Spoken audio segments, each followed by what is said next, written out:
Magandang gabi po sa inyong lahat at narito na yung ating latest update sa ating patuloy na binabantayan na si Typhoon Tino na may international name na Calmegis. Ito po yung as of 8 p.m. update po natin.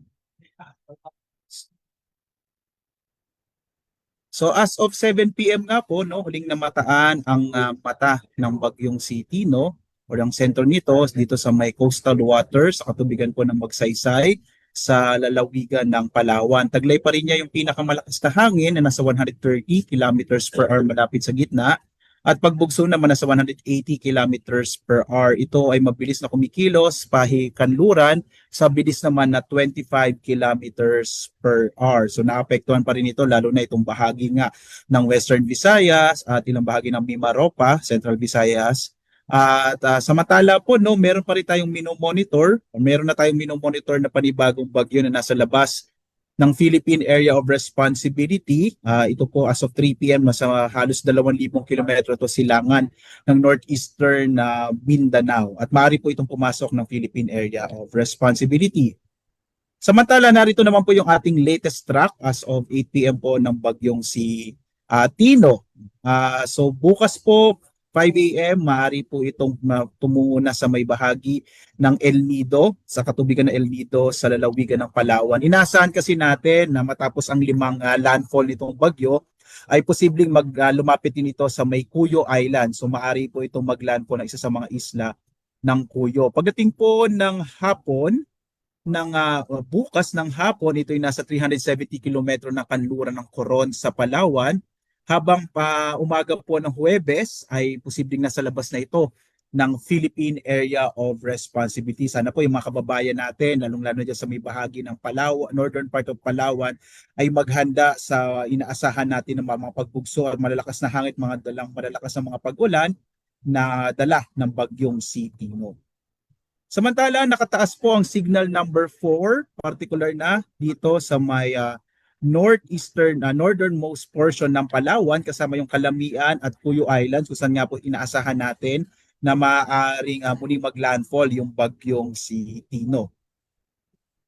Samantala, signal number 3 naman sa northernmost portion ng Palawan kasama yung mga lalawigan ng Aklan, Antique kasama yung Kaluya Islands, western portion ng Capiz at western portion ng Iloilo. Signal number 2 naman sa kanlurang bahagi ng Romblon, katimugang bahagi ng Oriental Mindoro, southern portion ng Occidental Mindoro, central portion ng Palawan, nalalabing bahagi ng Capiz, nalalabing bahagi ng Iloilo, lalawigan ng Guimaras, at western portion ng Negros Occidental.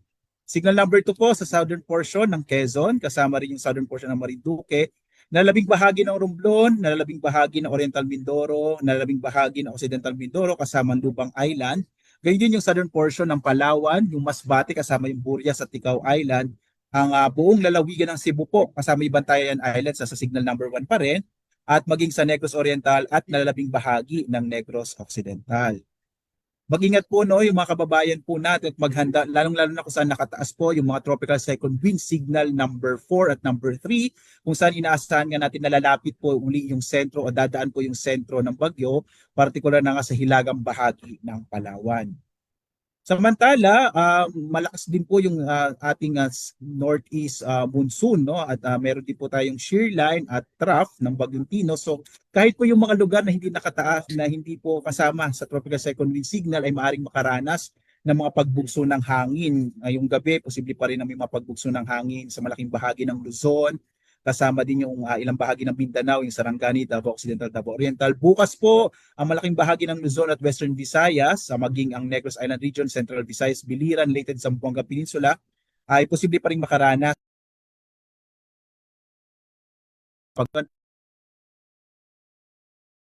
by tomorrow.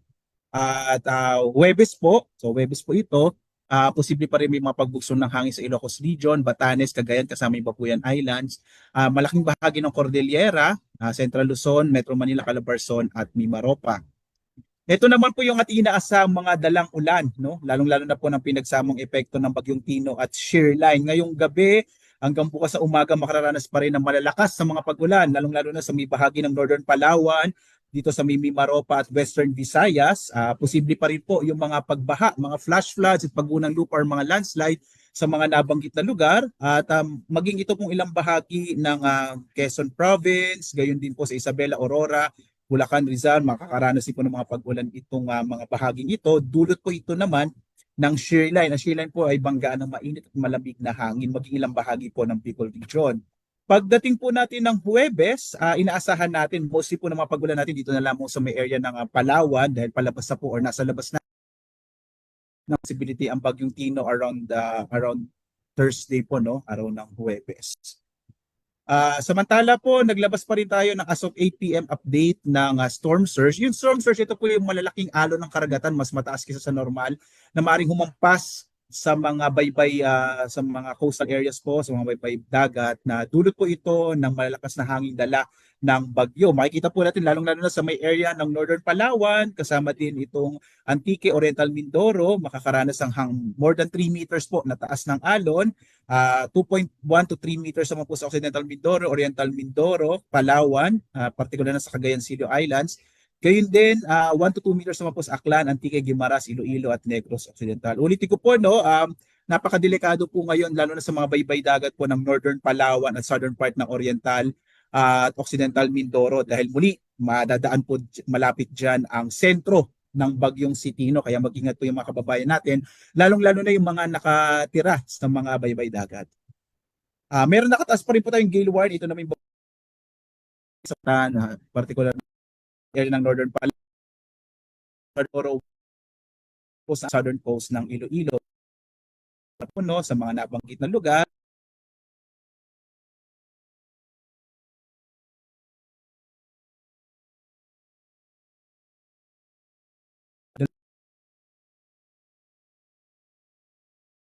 Bagyo na po ito na nasa labas ng Philippine Area of Responsibility. At ito po yung ating possible trap, no, nung bagyong papasok po ng PAR base po sa ating track, posible po weekend, Sabado ito ay papasok sa typhoon category. Papangalanan po natin itong Uwan, no? At base nga rin po sa ating track, lalo't nasa karagatan po ito, maaari itong umabot hanggang super typhoon category.